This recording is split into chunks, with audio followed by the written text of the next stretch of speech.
Auto suggestion অবচেতন মনকে প্রভাবিত করার মাধ্যমে ধনী হওয়ার তৃতীয় পদক্ষেপ। অটো সাজেশন হলো এমন একটি টার্ম যা সকল সাজেশনকে উদ্দীপিত করে তোলে পঞ্চ ইন্দ্রিয়ের মাধ্যমে মানুষের মনে পৌঁছে দেয়। অন্যভাবে বলা যায় অটো সাজেশন হলো সেলফ সাজেশন। এটি হলো মনের মধ্যে যোগাযোগের একটি পন্থা যেখানে সচেতন চিন্তাভাবনাগুলোকে আশ্রয় নেয় এবং যা অবচেতন মনের আশঙ্কাকে অ্যাকশনের জন্য কাজ করে। অবচেতন মনের মাঝে বিদ্যমান কর্তৃত্বপরায়ণ চিন্তাভাবনাগুলোর ভেতর দিয়ে অটো সাজেশন পৌঁছে যায় অবচেতন মনের কাছে এবং ওই সব ভাবনা দিয়ে তাকে প্রভাবিত করে। কোনো চিন্তাভাবনা হোক সেটা নেগেটিভ অথবা পজিটিভ, অটো সাজেশনের প্রিন্সিপালের সাহায্য ছাড়া অবচেতন মনে প্রবেশ করতে পারে না। প্রকৃতি মানুষকে এমনভাবে গড়ে তুলেছে যে তার সেই সব ম্যাটেরিয়ালের উপর পূর্ণ নিয়ন্ত্রণ রয়েছে যা তার পঞ্চ ইন্দ্রিয়ের মাধ্যমে তার অবচেতন মনে পৌঁছায়। তবে অনেক মানুষই এটি অনুশীলন করে না বলে তাদের দিন কাটে দুঃখ দুর্দশায়। ধরে নিন অবচেতন মন হলো একটি উর্বর বাগান যেখানে কাঙ্ক্ষিত শস্য রোপণ না করা হলে ভরে উঠবে আগাছায়। অটো সাজেশন হলো নিয়ন্ত্রণের একটি মাধ্যম যার সহায়তায় যে কেউ অবচেতন মনে সৃজনশীল চিন্তাভাবনা প্রবেশ করাতে পারে অথবা একে অগ্রাহ্য করে ধ্বংসাত্মক প্রকৃতির চিন্তা প্রবেশের অনুমতিও দিতে পারে। আপনার মনের সমৃদ্ধ বাগানে আকাঙ্ক্ষা নামক অধ্যায়টিতে যে 6টি পদক্ষেপের কথা বলা হয়েছে তার লিখিত স্টেটমেন্ট আপনাকে দিনে 2 বার করে জোরে জোরে পাঠ করার পরামর্শ দেওয়া হয়েছে, যেখানে অর্থের জন্য আপনার আকাঙ্ক্ষা ব্যক্ত হবে। আপনি দেখবেন এবং অনুভব করবেন যে আপনি কাঙ্ক্ষিত অর্থের মালিক বনে গেছেন। এই নির্দেশগুলো মেনে চলে আপনি আপনার আকাঙ্ক্ষার অভীষ্ট উদ্দেশ্যের সঙ্গে অবচেতন মনের সরাসরি যোগাযোগ ঘটাবেন, যার ভিত্তিমূলে রয়েছে পরিপূর্ণ বিশ্বাস।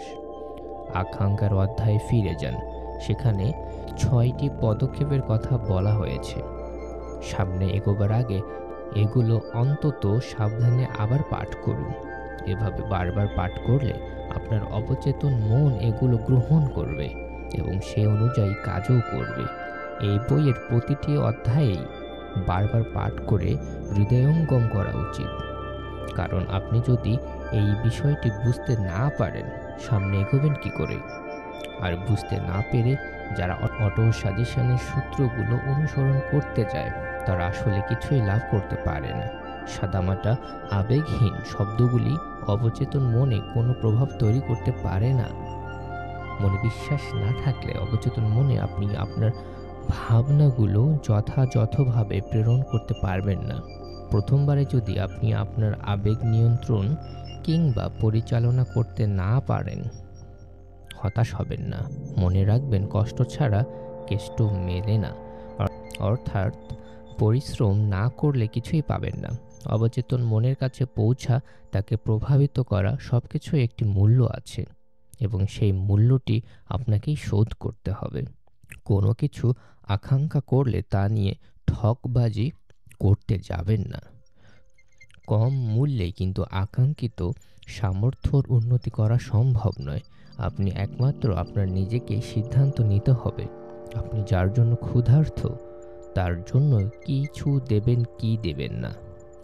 অটো সাজেশনের মূল সূত্রে বা প্রিন্সিপাল ব্যবহার করা নির্ভর করবে আপনি কাঙ্ক্ষিত কোনো কিছুর উপর কতটুকু মনোযোগ দিতে পারছেন এবং সেই আকাঙ্ক্ষাটি যতক্ষণ পর্যন্ত না তীব্র অবশেষণে পরিণত হচ্ছে। আপনি যখন দ্বিতীয় অধ্যায়ে বর্ণিত 6টি পদক্ষেপের সঙ্গে জড়িত নির্দেশগুলো পালন শুরু করবেন, তখন মনোযোগের সূত্রগুলো ব্যবহার করাও আপনার জন্য প্রয়োজনীয় হয়ে উঠবে। মনোযোগের কার্যকর ব্যবহার সম্পর্কে কিছু পরামর্শ দেয়া যাক। আপনি যখন 6টি পদক্ষেপের প্রথমটি অনুসরণ করতে যাবেন, সেখানে আপনাকে নির্দেশ দেয়া হয়েছে আপনি ঠিক কী পরিমাণ টাকা চাইছেন তা আগে মনে ঠিক করে নিন। সেখানে আপনি টাকার পরিমাণের উপর নিজের চিন্তাকে কেন্দ্রীভূত করুন। চোখ বুজে দেখার চেষ্টা করুন সেই পরিমাণ অর্থ। এই কাজটি প্রতিদিন অন্তত একবার করুন। এই অনুশীলন চালিয়ে যাওয়ার সময় বিশ্বাসের অধ্যায়ে যেসব নির্দেশ দেওয়া হয়েছে তা অনুসরণ করুন এবং দেখুন যে ঠিক ওই পরিমাণ টাকার মালিক আপনি বনে গেছেন। একটি কথা মনে রাখতে হবে, পূর্ণ বিশ্বাস নিয়ে যে আদেশ করা হয় তা কিন্তু অবচেতন মন মেনে নেয় এবং সেই আদেশ অনুসারে কাজও করে। যদিও এরকম আদেশ দিতে হবে বারংবার, অবচেতন মনকে এই কথায় বিশ্বাস করাতে হবে, কারণ আপনি নিজে এটি বিশ্বাস করেন যে বিশ্বাস আপনি কল্পনায় যে বিপুল পরিমাণ টাকা রেখেছেন তা আপনার হওয়ার জন্য অপেক্ষা করছে। অবচেতন মন ওই টাকা পাবার জন্য অবশ্যই আপনাকে পথ দেখাতে বাধ্য হবে। নির্দিষ্ট একটি পরিকল্পনার জন্য অপেক্ষা বসে থাকবেন না। মনে কোনো পরিকল্পনা এলেই তা নিয়ে লেগে পড়ুন কাজে। এরকম পরিকল্পনা ষষ্ঠ ইন্দ্রিয়ের সাহায্যে আপনার মনে চলে আসতে পারে অনুপ্রেরণার আকারে। এই অনুপ্রেরণাকে অসীম বুদ্ধিমত্তার কোনো ডাইরেক্ট টেলিগ্রাম কিংবা মেসেজও বলা চলে। একে সম্মানের সঙ্গে ব্যবহার করুন এবং পাওয়া মাত্র একে নিয়ে কাজে লেগে যান। ব্যর্থ হলে আপনার সাফল্যের জন্য ভয়ানক হয়ে উঠবে। 6টি পদক্ষেপের 4 নম্বরে বলা হয়েছে, আপনার আকাঙ্ক্ষার বাস্তবায়নের জন্য নির্দিষ্ট কোনো পরিকল্পনা তৈরি করুন এবং পরিকল্পনা নিয়ে সঙ্গে সঙ্গে নেমে পড়ুন কাজে। আপনাকে এই নির্দেশটি মানতে হবে। নির্দেশনাবলীর সারাংশ। এই বইটি আপনি পড়ছেন কারণ আপনি জ্ঞান আহরণ করতে চান। এটি আরও ইঙ্গিত দিচ্ছে যে আপনি এই বিষয়ের জন্য একজন ছাত্র। আপনি যদি শুধু ছাত্রই হন, সুযোগ থাকে আপনি যা জানেন না তা করতে পারবেন। তবে যেসব নির্দেশ বা পরামর্শ দেয়া হবে তা যদি আপনি অবহেলা করেন কিংবা অনুসরণ করতে অস্বীকৃতি জানান তাহলে আপনি ব্যর্থ হবেন। সন্তোষজনক ফলাফল পেতে হলে বিশ্বাস নিয়ে সকল নির্দেশ অবশ্যই অনুসরণ করতে হবে। দ্বিতীয় অধ্যায়ে যে 6টি পদক্ষেপের কথা বলা হয়েছে তা সারাংশ এখানে দেয়া হলো। সঙ্গে এই অধ্যায়ের কিছু অংশ মিশ্রণ ঘটানো হলো। যেমন, কেউ কোনো নির্জন জায়গায় চলে যান। এক্ষেত্রে রাতের বেলা বিছানা সবচেয়ে ভালো, যেখানে কেউ আপনাকে বিরক্ত করবে না। চোখ বন্ধ করুন এবং জোরে জোরে বলুন যাতে আপনি নিজে শুনতে পান। সেই লিখিত স্টেটমেন্ট থেকে সেখানে আপনি কত টাকা আয় করার ইচ্ছা পোষণ করছেন। ওখানে লেখা আছে ওই পরিমাণ টাকা কতদিনে উপার্জন করবেন। আপনি এই নির্দেশগুলো পাঠ করার সময় দেখবেন ওই পরিমাণ টাকা পেয়ে গেছেন। আপনি বলবেন, আমি বিশ্বাস করি এই পরিমাণ টাকা আমি পাবো। আমার বিশ্বাস এতটাই প্রবল যে আমি এই পরিমাণ টাকা নিজের চোখের সামনে দেখতে পাচ্ছি। আমি হাত দিয়ে টাকাটা স্পর্শ করতে পারছি। এটি এখন আমার কাছে চলে আসার জন্য অপেক্ষা করছে।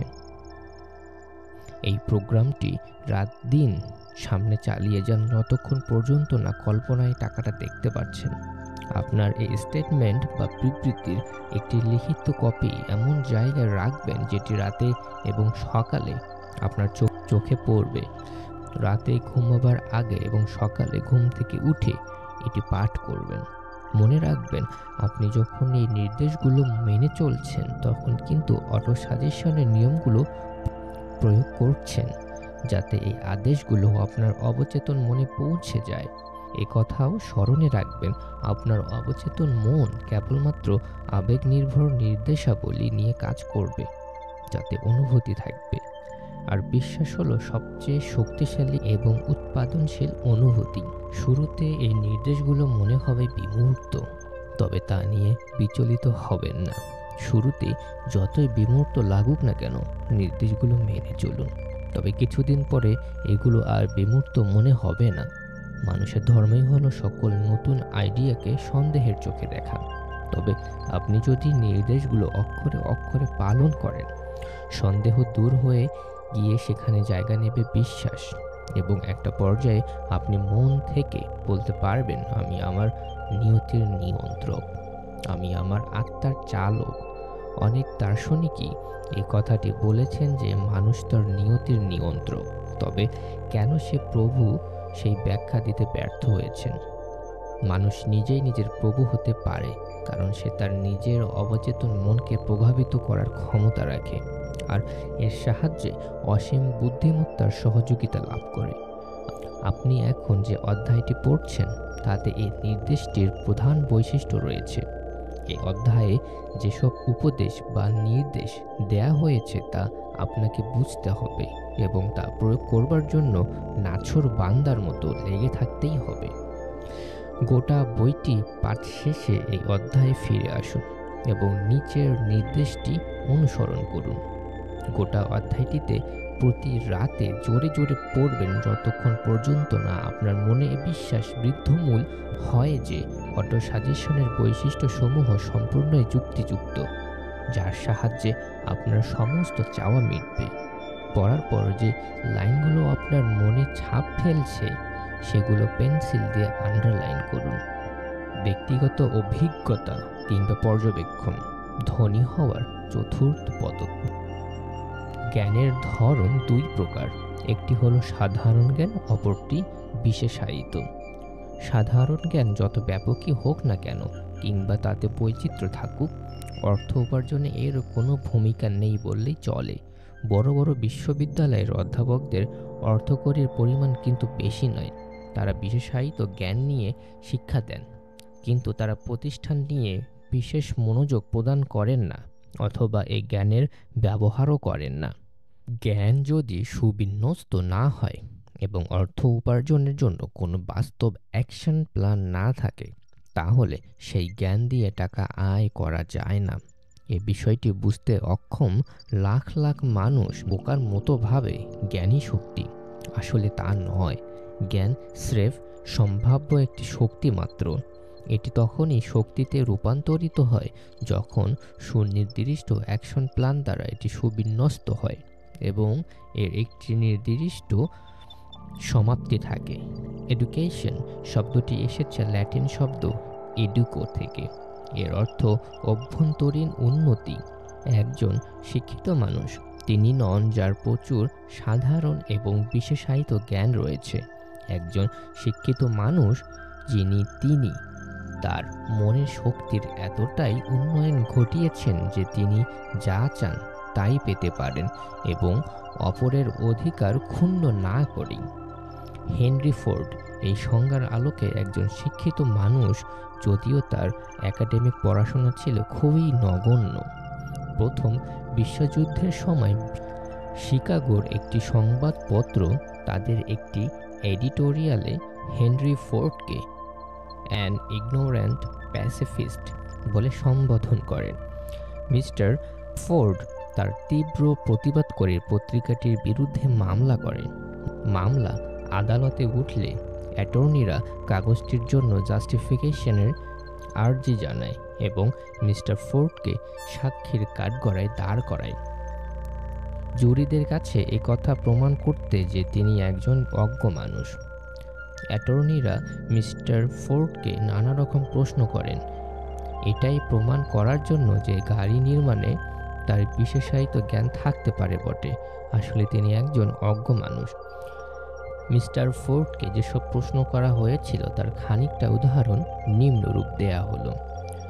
বেনেডিক্ট আর্নল্ড কে ছিলেন এবং 1976 সালের বিদ্রোহ দমন করতে ব্রিটিশরা আমেরিকায় কি পরিমাণ সৈন্য পাঠিয়ে? শেষ প্রশ্নের জবাবে মিস্টার ফোর্ড বলেন, ব্রিটিশরা ঠিক কতজন সৈন্য পাঠিয়েছিল সংখ্যাটি আমি জানি না, তবে শুনেছি পরিমাণটা বেশ বড়ই ছিল। এই ধরনের প্রশ্ন শুনে শুনে এক পর্যায়ে ক্লান্ত হয়ে পড়েন মিস্টার ফোর্ড এবং একটি বিশেষ আক্রমণাত্মক প্রশ্নের জবাবে তিনি প্রশ্নকর্তা আইনজীবীর দিকে আঙ্গুল তুলে বলেন, আপনি আমাকে এইমাত্র যে নির্বোধ প্রশ্নটি করলেন কিংবা এতক্ষণ ধরে যেসব প্রশ্ন করে যাচ্ছেন, আমি আপনাকে স্মরণ করিয়ে দিতে চাই যে আমার ডেস্কে এক সারি বৈদ্যুতিক পুশ বাটন রয়েছে এবং সঠিক বোতামটি টিপলে আমি আমার সহকারীদের ডাকতে পারি এবং তাদেরকে আমার ব্যবসা সংক্রান্ত যে ব্যবসায় আমি সমস্ত মন প্রাণ ঢেলে দিয়েছি সে বিষয়ে যে কোনো প্রশ্ন করলেই তারা তার জবাব দিতে পারবে।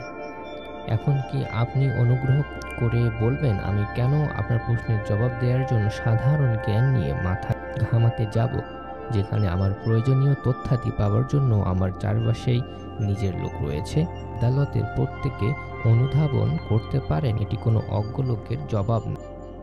একজন শিক্ষিত মানুষের উত্তর। সেই শিক্ষিত যে যে জানে প্রয়োজনে কোত্থেকে জ্ঞান আহরণ করা যাবে এবং ওই জ্ঞান নির্দিষ্ট প্ল্যান অফ অ্যাকশনে কাজে লাগানো যাবে। হেনরি ফোর্ড তার মাস্টারমাইন্ড দলটির সাহায্যে সমস্ত বিশেষায়িত জ্ঞান অর্জন করতেন এবং তা কাজে লাগিয়ে তিনি আমেরিকার অন্যতম ধনী ব্যক্তিতে পরিণত হয়েছিলেন। ওই সব জ্ঞান তার মস্তিষ্কে থাকার প্রয়োজন ছিল না।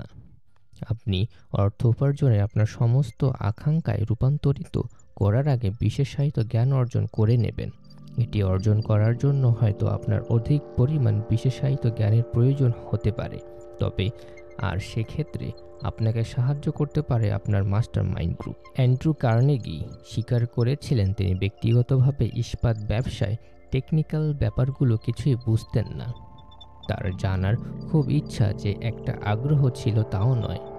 তিনি ইস্পাত ম্যানুফ্যাকচার এবং মার্কেটিংয়ের জন্য যে বিশেষায়িত জ্ঞানটুকু অর্জন করেছিলেন তা পুরোটাই তার মাস্টার মাইন্ড গ্রুপের কাছে থেকে। বিপুল অর্থ সম্পদের মালিক হতে হলে পাওয়ার দরকার, আর এই পাওয়ার বা শক্তি অর্জিত হয় সুগঠিত এবং বুদ্ধিদীপ্ত বিশেষায়িত জ্ঞান থেকে। তবে এই জ্ঞান একজন মানুষের মধ্যে যে থাকতেই হবে এমন কোনো বাধ্যবাধকতা নেই। এই লেখাটি পাঠকের মনে হয়তো আশা এবং সাহস জুগিয়েছে, যারা সম্পদের মালিক হতে চান কিন্তু বিশেষায়িত জ্ঞান অর্জনের জন্য প্রয়োজনীয় শিক্ষা লাভ করতে পারেননি। শিক্ষা লাভ না করতে পারার হীনমন্যতায় অনেকেই ভোগেন। তবে যে মানুষ টাকা বানাতে একদল লোক নিয়ে মাস্টার মাইন্ড দল সৃষ্টিতে সক্ষম এবং তাদেরকে পরিচালনাও করতে জানেন, তিনি ওই দলের যে কোনো মানুষের মতোই শিক্ষিত। একটি কথা মনে রাখবেন, আপনি যদি হীনমন্যতায় ভোগেন তাহলে বুঝতে হবে আপনার স্কুলিংয়ে সীমাবদ্ধতা ছিল। টমাস আলভা এডিসন যারা সারা জীবন মাত্র 3 মাস স্কুলিংয়ের সুযোগ পেয়েছিলেন, কিন্তু তার শিক্ষার অভাব ছিল না এবং গরিব হালেও তাকে মৃত্যুবরণ করতে হয়নি। হেনরি ফোর্ড 6ষ্ঠ শ্রেণী পর্যন্ত পড়াশোনা করেছেন, কিন্তু তিনি আর্থিকভাবে নিজেকে দারুণভাবে গড়ে তুলেছিলেন। সফল মানুষরা তাদের প্রধান উদ্দেশ্য পূরণ কখনো বিশেষায়িত জ্ঞান অর্জনে পিছপা হন না। যারা অসফল তারা ভাবে একাডেমিক পড়ালেখা খতম করলেই বুঝি সমস্ত জ্ঞান আহরণ পাওয়া হয়ে গেল। সত্যি কথা এই যে স্কুলিং বা স্কুল কলেজ বিশ্ববিদ্যালয়ে পড়াশোনা করে বাস্তব জ্ঞান খুব কমই অর্জন করা যায়। কল্পনা শক্তি মনের কর্মশালা। ধনী হওয়ার 5ম পদক্ষেপ। কল্পনাকে আক্ষরিক অর্থে মনের ওয়ার্কশপ বা কর্মশালা বলা চলে, যেখানে মানুষ সব রকমের পরিকল্পনা সৃষ্টি করে। বলা হয় মানুষ যা কল্পনা করতে পারে তার সব কিছুই সে সৃষ্টি করতে পারে। কল্পনা শক্তির দ্বারা মানুষ কত কিছুই না আবিষ্কার করেছে। সে আকাশকে জয় করেছে, সে বাতাসকে জয় করেছে। ইথারের মাধ্যমে এখন সারা পৃথিবীতে পৌঁছে যাচ্ছে খবর। সে লক্ষ কোটি কোটি মাইল দূরের সূর্যের উপর পরিমাণ করছে, তাকে বিশ্লেষণ করছে। সবকিছুই সম্ভব হয়েছে কল্পনার সাহায্যে। মানুষ আবিষ্কার করেছে তার নিজের মস্তিষ্কই চিন্তার কম্পন আদান প্রদানের একটি স্টেশন, এবং এখন শিখেছে কিভাবে এই আবিষ্কারের বাস্তব ব্যবহার করা যায়। সে ঘড়ির গতি বৃদ্ধি করেছে। এখন সে ঘন্টায় 300 মাইলেরও বেশি স্পিডে চলতে সক্ষম।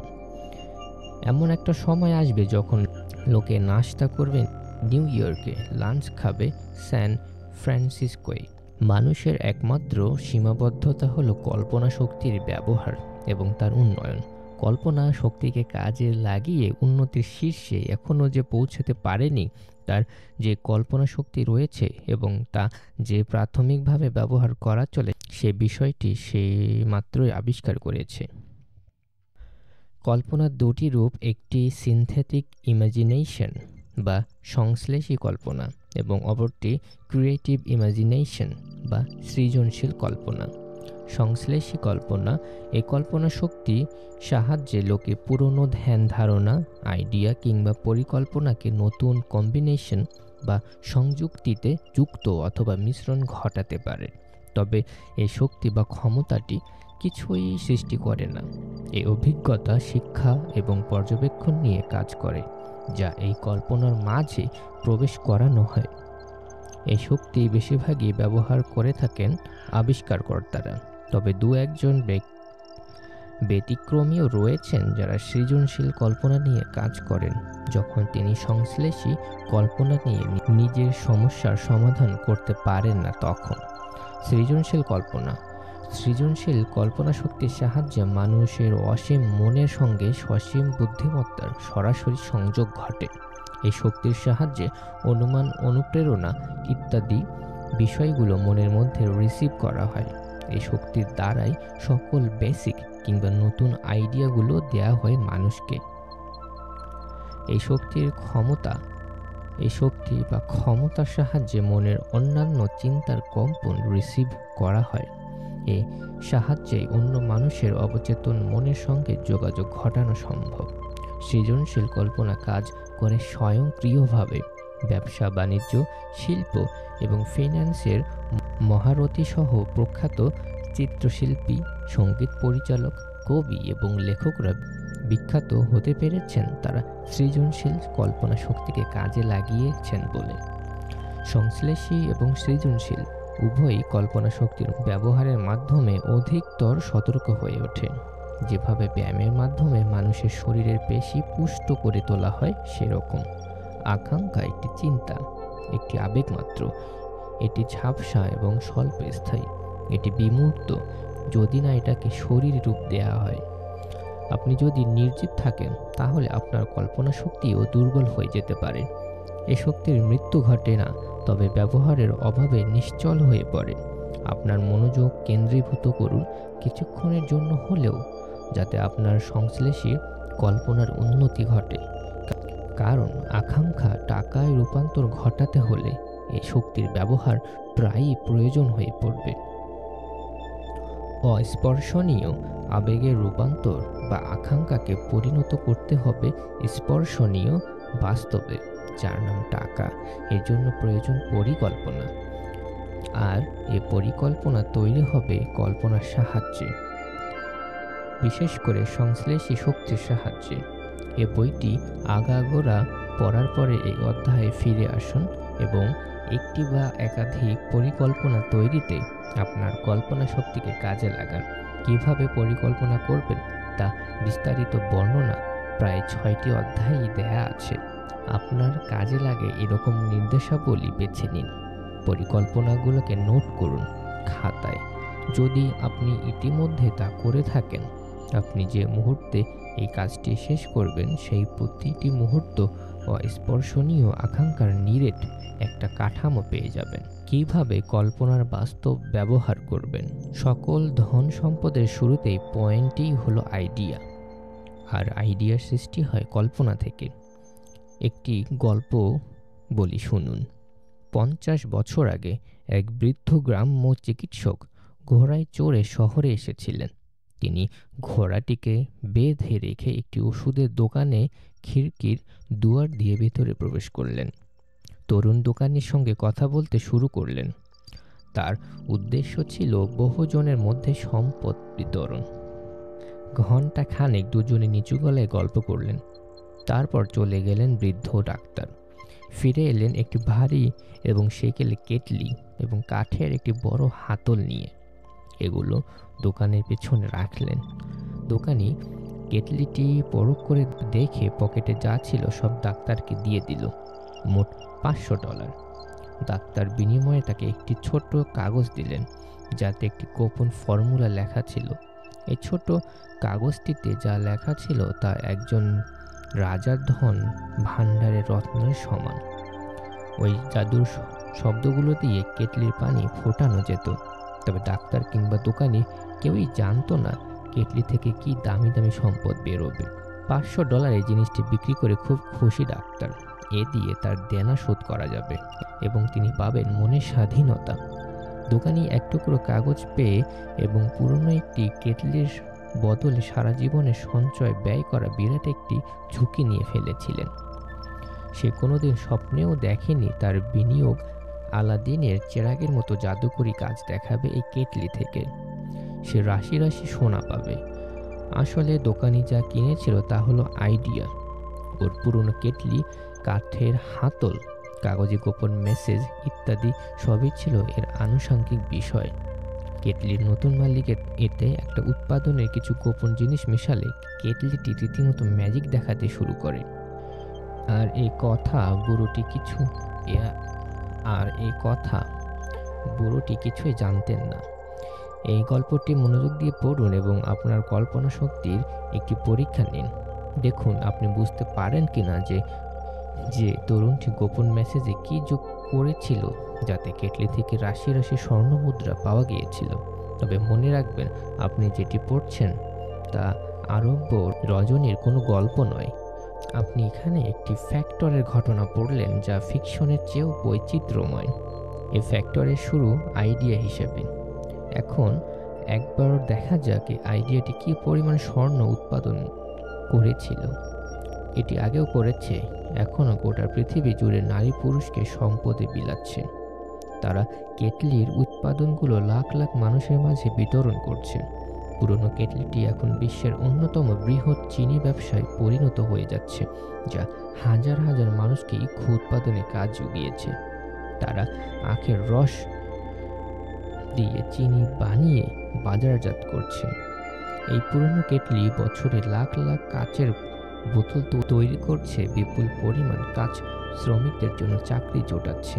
পুরনো কেটলিটি গোটা দেশ জুড়ে শত শত ক্লার্ক, স্টেশনোগ্রাফ, কপিরাইটার এবং আইডিয়া এবং এক্সপার্টদের কর্মস্থান সৃষ্টি জুগিয়েছে। পুরনো কেটলিটি একটি ছোট দক্ষিণী শহরকে দক্ষিণের বাণিজ্য রাজধানী বানিয়েছে, যেটি তখন প্রত্যক্ষ এবং পরোক্ষভাবে শহরের প্রতিটি অধিবাসীর উপকার করেছে। এই আইডিয়া বিশ্বের প্রতিটি সভ্য দেশকে উপকার করেছে। যারা একে স্পর্শ করেই তারাই সোনার মালিক হতে পেরেছে। কেটলির সোনা দক্ষিণের বিখ্যাত একটি কলেজ তৈরিতে ভূমিকা রেখেছে, যেখানে সহস্রাধিক তরুণ সাফল্য অর্জনের জন্য প্রয়োজনীয় ট্রেনিং পাচ্ছে। পুরনো কেটলিটি আরও কিছু দারুণ জিনিস করেছে। বিশ্বের অর্থনৈতিক মন্দার সময়, যখন কারখানা, ব্যাংক এবং বিজনেস হাউসগুলো বন্ধ হয়ে যাচ্ছিল এবং হাজার হাজার মানুষ বেকার হয়ে পড়ছিল, ওই সময় এই জাদুর কেটলি বিশ্বজুড়ে বহু নারী পুরুষের চাকরির সংস্থান করেছেন, যাদের অনেক আগে থেকেই এই আইডিয়াটির প্রতি বিশ্বাস ছিল। পিতলের পুরনো কেটলিটি যদি কথা বলতে পারত, তাহলে এটি প্রতিটি ভাষায় রোমান্সের রোমাঞ্চকর গল্প বলতো। এ হলো প্রেমের রোমান্স, বিজনেসের রোমান্স, পেশাদার নারী পুরুষের রোমান্স, যারা এতদিন এত দ্বারা উদ্দীপ্ত হয়েছে। এ বইয়ের লেখক এরকম একটি রোমান্সের অংশীদার। যেখানে বসে ওষুধের দোকানদার কেটলিটি কিনেছিলেন, সেখান থেকে বেশি দূরে ছিলেন না লেখক। এখানেই লেখক তার স্ত্রীর সঙ্গে সাক্ষাৎ করেন এবং তার স্ত্রী প্রথম লেখককে জাদুর কেটলির গল্প বলেন। কেটলির একটি পানীয় পান করতে করতে লেখক তার স্ত্রীকে বিয়ের প্রস্তাব দেন। এখন আপনারা জানেন জাদুর কেটলির ভিতরে ছিল একটি পানীয়। এই পানীয় পান করে লেখক উজ্জীবিত হতেন, আর সেই পানীয়টির নাম কোকা কোলা। একটি সিঙ্গেল আইডিয়া থেকে এই কোকা কোলার জন্মায়। কোকা কোলার জন্ম, যা তার মালিককে বিপুল সম্পদের অধিকারী করেছে। আর সেই গোপন ফর্মুলাটি ছিল কল্পনা। কোকা কোলা বিশ্বের 1 নম্বর পছন্দের একটা ড্রিঙ্ক। এই পানীয় পৃথিবী জুড়ে মানুষের কর্মস্থান করেছে। কারি কারি টাকা পেয়েছেন এবং পাচ্ছেন এর মালিক। আর সবকিছুই সম্ভব হয়েছে স্রেফ কল্পনা শক্তিকে কাজে লাগিয়ে।